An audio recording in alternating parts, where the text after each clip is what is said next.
Good morning. Today we are going to discuss about the kinds and products of metamorphism. In our last session, we have studied about the definition of metamorphism and their agencies. Metamorphism is nothing but the change in mineralogy or in geologic texture due to certain agencies or due to changed environment in the pre-existing rock or around the pre-existing rock, which is also known as protolith, without going through the liquid phase can be termed as metamorphism. And temperature, pressure, and chemical active fluids were the agencies of the metamorphism. So today we are going to discuss about their kinds. As we know that these agencies can act individually or in combination, and accordingly, we have different kinds of metamorphism. So let us discuss about them. So basically, we have six kinds of. Basically, there are only five, but we can classify them as six kinds of metamorphism, in which the first one is thermal, the second one is cataclastic, the third one is dynamic, then comes regional. Metasomatism and pneumatolysis can be classified under one head, that is an hydrothermal or metamorphism caused by the chemical active fluid. But for our convenience, we have divided them into two, metasomatism and pneumatolysis.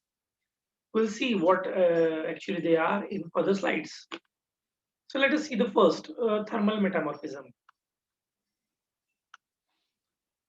So thermal metamorphism is solely caused by the increase in the temperature. Okay, so thermal metamorphism is carried out by only sole agency, that is temperature. So if the pre-existing rock or the protolith is surrounded by the altered environment with respect to the temperature, say for example, temperature increased suddenly, in that case, that rock will try to adjust itself, and that adjustment will ultimately give rise to the metamorphism or metamorphic patterns. So, for example, due to increase in thermal or due to increase in heat, the most common thing what we observe in the thermal metamorphism is the recrystallization. Many of the minerals whose whose melting point is quite low, on the increment in the temperature, they try to recrystallize them and to achieve such mineralogy to so that it can be stable in the changed environment. The well-known example of the thermal metamorphism is the contact metamorphism. What the contact metamorphism is, when the magma comes into contact with the country rock, that magma, of course, will liberate the heat, and that heat will alter the surrounding rock. So, the name contact metamorphism came from the concept that the magma, when the magma is in contact with the country rock which is in the contact will, alter itself mineralogically and texturally, and ultimately you'll get the metamorphic rock, and that metamorphic rock can be called as the product of contact metamorphism. You can see in the picture how the magma is in the contact with the rock and how it is liberating the heat, and ultimately those rocks which are experiencing or which are assimilating the heat will alter themselves. Heating of the country rocks during igneous intrusion or beneath the thick flows will ultimately give rise to the metamorphic minerals. And it should be mentioned here that the minerals which are recrystallized will be of random orientation, because there is no concept of pressure. Hence, we will not get any kind of parallelism, because there is an absence of pressure. Only the heat is responsible for it. So, with the random orientation, we'll get the metamorphic minerals. So, well-known example is a hornfels. Okay, the limestone also shows the well-known example of contact metamorphism, where the limestone converts into marble. Okay, but the marble, the moment you go away from the contact zone, the grade of the marble goes on decreasing. Because as you know, if you go away from the contact zone, the heat will be it will gradually goes down, and ultimately the degree or the intensity of metamorphism will also be low, and because of which the highest grade can be observed near the contact zone. The second type is the cataclastic, which is also called as impact metamorphism. Here, the directed pressure is solely responsible for such type of metamorphism. Impact means when certain things or certain object impacts or collides with any other object, or say, for example, on the ground, then in that case, the impact happens. And during that impact, the directed pressure is applied over uh, the surface or the object on which the impact has been done. So the impact of large high velocity meteorites are the well-known examples where the directed pressure is applied over the surface of the earth. Shock effects producing dense minerals of earth's surface, which normally occurs at mantle depth. So this is very important that when such type of shocks are impressed over the earth's surface, usually dense minerals are formed suddenly. Those dense minerals usually can be traced in the mantle zone. They are not easily accessible on the earth's surface.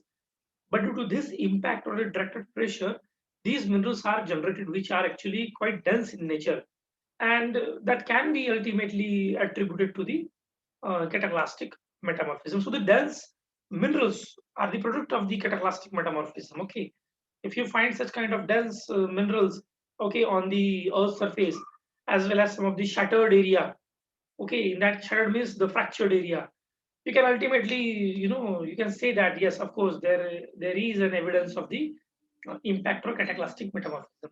The well-known examples are shatter cones or shock quartz. Shock quartz are the evidences of the cataclastic metamorphism. Even the breccias, as we have seen that we have brexia in sedimentary meteorology, where the angular fragments, uh, you know, gives rise to the brexia. We also have the fault brexia, where along the fault the brexia is developed. Similarly, in the cataclastic metamorphism, when the impact is done on the surface, the pre-existing rock turns into the shattered fragments. Okay, they are quite angular in nature, and on the consolidation, you can easily get the breccias over there. So the fault breccias are the well-known evidence for the cataclastic metamorphism. Then we'll see the dynamic metamorphism. Here in dynamic metamorphism, the uniform pressure is much more dominant. Okay, directed pressure does not play any kind of role over here, and sometimes temperature is also, plays a key role in the dynamic metamorphism. In that case, that will be called as a dynamo-thermal metamorphism. But in dynamic metamorphism, it is a response to intense strain and is commonly of localized occurrence. So when the intense stress is applied over the rock, due to which the some kind of zone experience the uniform type of pressure, in that case, such type of results will be of oriented fabrications, brachiation, granulations. Okay, so the pressure is quite dominant in such kind of metamorphism. The well-known evidences are myelonites, fault brachias. Okay, these are the well-known examples. These subduction zones are much more common areas where you can see such kind of dynamic metamorphism.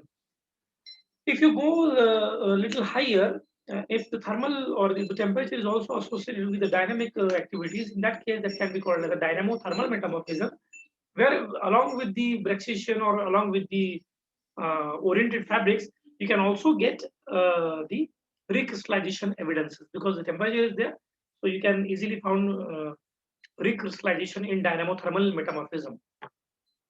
Let us see the next, that is the regional metamorphism. Regional metamorphism is of a large scale metamorphism, okay, and it is very characteristic around the mountain belts or where the tectonism is quite dominant. It involves the burials, okay, burial means subsidence. Involves burials to produce elevated pressure and temperature. So when the rock will buried, okay, or it will subside below the earth's surface, so gradually the temperature and pressure will increase, of course, and the deformation, the respective deformation will occur. And these things occurs to a larger scale. That's why those are also called as regional metamorphism. And sometimes they're also called as plutonic metamorphism because they usually occur at the great depth. So the large variety of rock types like slate, halite, schist, gneiss, they are the common examples in the regional metamorphism. And it depends upon the grade of the regional metamorphism. If the metamorphism is of low grade, then you may get the slate phyllites, and if it is of quite high grade, then you will get, of course, the nice rock, gneiss rock. Okay, in the picture you can see here how the regional metamorphism occurs over there in the orogenic zones, where at the great depth you will get the high grade metamorphism, whereas at the lower depth you will get the lower grade of metamorphism. The grade will goes on increasing with the increasing depth. The regional metamorphism is reserved for the larger area. Okay, it is not for reserved for smaller area. It is reserved for larger areas. And the product of this such kind of metamorphism is slate, phyllite, schist, gneissos. Okay, gneissos name comes from the gneissos. Gneissos structure is there. So let us see, the next one is the metasomatism, and of course it is also called as nematolysis if the gas is involved. But basically you can call it as a hydrothermal, okay, where the chemical reactions occurs due to circulation fluids. And what happens when these chemically active fluids come in contact with the country rock, they exchange their mineralogy. Okay, the hydrothermal solutions are quite mineralized in nature, so they usually take the minerals from the country rock and substitute their minerals to the country rock, and ultimately gives rise to the different kind of metamorphism. Though the liquid is involved, it can be called as a metasomatism, and if the gas is involved, then you can call it as a nematolysis. The skarn deposits are the well-known products of such kind of metasomatism, where you can get you can get some economical ore deposits too. But at the same time, it is also referred as the metasomatism, or the uh, product of hydrothermal solutions metamorphism. So usually such things happens where the hydrothermal solutions charged with mineralized matter comes in contact with the country rock. Okay, usually magma, when magma intrudes in any rock, that magma also produces magmatic water, and that water is, of course, will be charged with lots of minerals, and those minerals will definitely react with the country rock and ultimately gives rise to such kind of metasomatism. And yeah, the magma also releases some fumes, mineralized charged fumes, and those fumes also reacts with the country rock and gives rise to the product of nematolysis. Now let us see some of the agencies responsible, and we can classify them on the regional extent and the local extent. You can see here the regional extent here is referred to over and wide area, where the orogenic metamorphism is there, where temperature, pressure, active fluids are dominant. Ocean floor metamorphism is there, where temperature is quite common. Subduction zone metamorphism is there, where high pressure and low temperature is observable. Why low temperature? Because subduction zone occurs near the, it's quite near the earth crust, and because of which the temperature is high, temperature has to be low, except some location where the magma is there, but the pressure is of course high because the plates are colliding with each other. Barrel metamorphism is there, where low temperature low pressure is common. These are the subtypes of regional metamorphism. Some local metamorphisms are there, like contact and thermal metamorphism, where the temperature is dominant. As I have already told you that the contact metamorphism is quite local. It is reserved for the contact zone of the magma. Then we have cataclastic or shear zone metamorphism, where the directed pressure is applied, or where the shearing happens. This shearing actually applies the directed pressure over the rock and ultimately gives rise to the evidences for metamorphism. Then hydrothermal metamorphism is there, where we have already discussed metasomatism and nematolysis. And then impact or shock metamorphism, where the extreme pressure and temperature is there, because when you impact something, some big thing impact on the rock, suddenly the temperature and the pressure rises, and you can get such kind of evidences or the products which are not easily observable on the earth's surface. So this was all about the agencies and the kinds and product of the metamorphism. Let us revise it in short. You can see here that today we discuss about the kinds and product of metamorphism, where we have seen the six kinds: thermal, cataclastic, dynamic, regional, metasomatism, and nematolysis. We have seen the thermal metamorphism, how the temperature is alone responsible for the thermal metamorphism.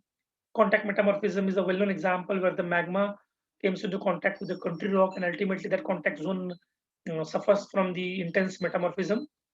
Then we have seen the cataclastic metamorphism or impact metamorphism, where the directed pressure is dominant, and when some object is impacted over the Earth's surface or somewhere else, this directed pressure results into the products of the cataclastic metamorphism.